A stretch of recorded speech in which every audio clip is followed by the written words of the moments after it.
नमस्कार। आज हमारे साथ हैं देश के आर्थिक न्याय के पुरोधा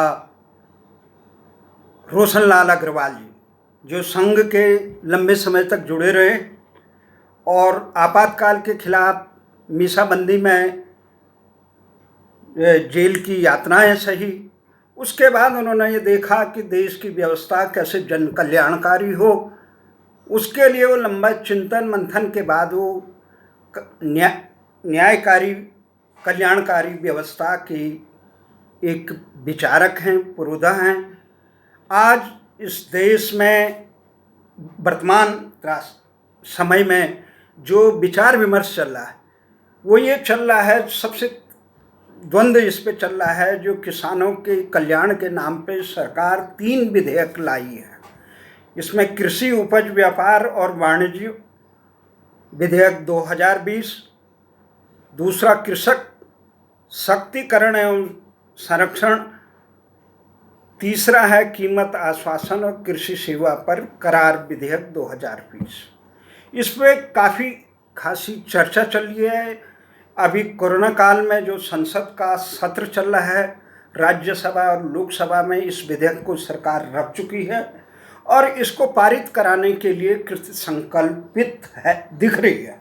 और उधर चारों तरफ पूरे देश में किसान इसके खिलाफ लामबंदी है। आज राज्यसभा में ये इतना विरोध प्रचंड हो चुका है, हरियाणा और पंजाब और उसमें, कि 25 तारीख को उन्होंने किसानों ने भारत बंद का भी एक प्रकार से आयोजन कर रखा है इसी 25। तो एक जो सरकार की, मोदी सरकार की एक मंत्री थी, उसने अकाली दल, शिरोमणि अकाली दल की प्रकाश सिंह बादल की पुत्रवधू ने सरकार से इस्तीफा दिया और आरोप लगाया है कि ये किसानों के हितों को रोनने वाला विधेयक है। तो आप क्या समझते हैं अग्रवाल जी इस बारे में? आपने काफ़ी महत्वपूर्ण और ज्वलंत सवाल जो आज उठता दिखाई पड़ रहा है उस पर मेरे विचार जानने चाहिए। मैं समझता हूं कि आज जो यह भारी विवाद चल रहा है यह किसानों के हित पर केंद्रित नहीं है। भारतीय राजनीति धोखाधड़ी का पर्याय बन चुकी है। इस बात से मैं सोचता हूं कि हमारे सारे विचारक और तटस्थ रहने वाले लोग सहमत हैं और वर्तमान राजनीति जिस प्रकार चल रही है और जिन लोगों के द्वारा चलाई जा रही है उन्हें जनता के हित की कोई चिंता नहीं है। असल में उनके बीच चलने वाली यह लड़ाई किसानों के हित की लड़ाई नहीं बल्कि अपने अस्तित्व की लड़ाई है। ये जो कुछ करते हैं उसमें इनका अपना हित सर्वोपरि होता है ताकि सत्ता इनके हाथ में बनी रहे और सत्ता की लूट से होने वाला ज़्यादा से ज़्यादा मुनाफा इनकी जेब में जाता रहे और उसी का दुष्परिणाम समाज में फैली हुई भारी गरीबी है। फिर चाहे वह किसानों की हो, मजदूरों की हो या छोटे छोटे व्यवसाय करके खून पसीना बहाने वाले लोग, उनके जीने और मरने का सवाल हो। इन राजनेताओं की संवेदना मर चुकी है और मानवता के प्रति भी इनकी कोई आस्था नहीं है। यह आरोप कम या अधिक सभी राजनीतिक दलों पर, चाहे वो विपक्षी हो चाहे सत्ता में हो, दोनों पर लगता है। इसलिए जहां तक वर्तमान में सरकार द्वारा किसानों के मूल्य आदि को लेकर जो बदलाव किए गए हैं, अगर मैं तुलनात्मक रूप से इस पर अपनी बात रखूं तो मैं सरकार के पक्ष को सही मानता हूं, क्योंकि किसानों का जो शोषण हुआ है वह सारी चीजों में सरकार की अत्यधिक भूमिका के कारण अधिक हुआ है। पिछले 60-65 सालों में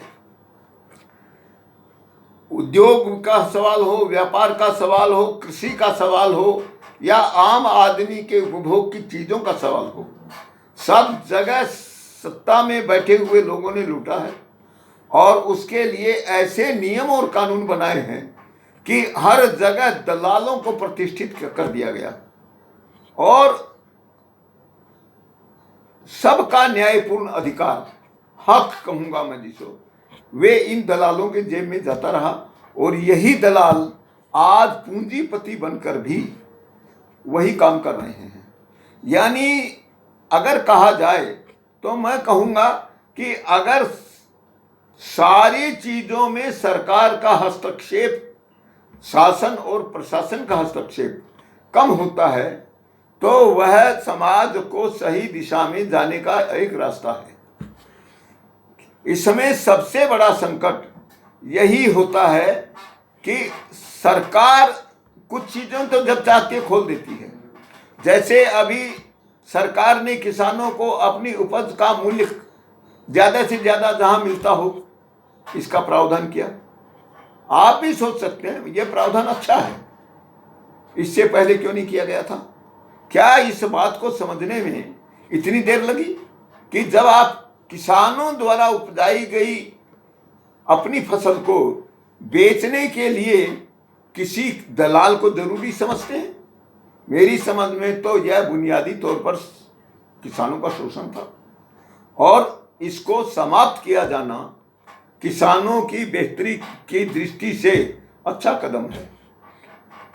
जहां तक अकाली दल और बादल की पुत्रवधू का प्रश्न है, उनके बयान भी मैंने सुने हैं। वो एक ही बार बात दोहरा रही हैं कि ये पहले सरकार ने क्यों स्पष्ट नहीं किया, सरकार सरकारी खरीदी मूल्य पर खरीदेगी कि नहीं। भाई अगर सरकार ने आज भी स्पष्ट कर दिया है तो ये विवाद क्यों? फिर तो विवाद समाप्त हो जाना चाहिए और आपको तत्काल कह देना चाहिए कि हमारा जो समर्थन था वह बना रहेगा। लेकिन मैं जानता हूं कि प्रकाश सिंह बादल जैसे तथाकथित किसानों के नेताओं ने सारे गरीबी के शिकार किसानों की जमीनें औने पौने दामों पर और सत्ता के दुरुपयोग द्वारा लूट लूट कर इकट्ठी कर ली हैं। और आज भी अगर प्रकाश सिंह बादल की सारी नामी बेनामी कृषि भूमियों का अगर पूरा डेटा तैयार किया जाए तो सारा समझ बाहर आ जाएगा। यानी ये किसानों के हितैषी तो एक बड़े से बड़े होते चले गए और किसानों का हित आज तक नहीं हो पाया। आज महाराष्ट्र और पंजाब ये दोनों ऐसे प्रांत हैं जहां किसानों ने अपनी दुरावस्था के कारण सबसे ज्यादा आत्महत्याएं की हैं। क्या इन किसानों के भक्तों के पास, उनके हितैषियों के पास इस बात का कोई जवाब है? हाँ, मैं मानता हूं केंद्र सरकार ने पूरा समाधान नहीं किया है और उस बारे में जो आशंकाएं पैदा हो रही हैं उनका जवाब सरकार नहीं दे रही है, क्योंकि खतरा ये बना हुआ है कि ये कारपोरेट सेक्टर जो सारी प्राकृतिक संपदा पर कुंडली मारकर बैठ गया है, यहां पर उसकी भूमिका को सरकार रोकेगी या नहीं। यानी आज भी आपने अनुबंध के आधार पर खेती की बात शुरू कर दी और सरकार ने वैसा अमेंडमेंट किया है। वहां पर यह खतरा मौजूद है कि अगर पैसे वालों ने पैसे के बल पर अगर बड़ी बड़ी लंबी अवधि के अनुबंध किसानों के साथ कर दिए तो किसान फिर शोषण का शिकार होगा, क्योंकि बाकी सब कुछ जो बाजार का हिस्सा है वह कैसे चलेगा, इसके ऊपर कोई बयानबाजी या कोई पूछताछ या चर्चा तक नहीं हो रही है। इसलिए मेरा निवेदन है कि सरकार इस बात को ध्यान में रखे कि यदि उसकी नीतियों के कारण समाज में आर्थिक विषमता पैदा होती है, मतलब भयानक आर्थिक विषमता पैदा होती है, तो उसके पास उसका क्या समाधान है? और मैं अपनी तरफ से यह समाधान कहना चाहता हूं कि वहां पर न्याय की भूमिका को नकारा नहीं जाना चाहिए। समाज की सारी संपत्ति का मुट्ठी भर लोगों के पास इकट्ठा होना, चाहे वो कृषि हो, चाहे वह उद्योग हो, चाहे व्यापार हो, और चाहे शासकीय सेवाओं का सवाल हो। शासकीय सेवाओं का सवाल मैं इसलिए उठा रहा हूं कि नीचे के सरकारी कर्मचारी तो शोषण का ही शिकार हैं। मुट्ठी भर जो बड़े बड़े प्रशासनिक अधिकारी हैं, वो झूठ का सच और सच का झूठ जब चाहे तब बना देते हैं, और वही सबसे शक्तिशाली लाभी मानी जाती है। तो और इन सबकी जो ताकत है वह गोपनीयता में है, धन की गोपनीयता।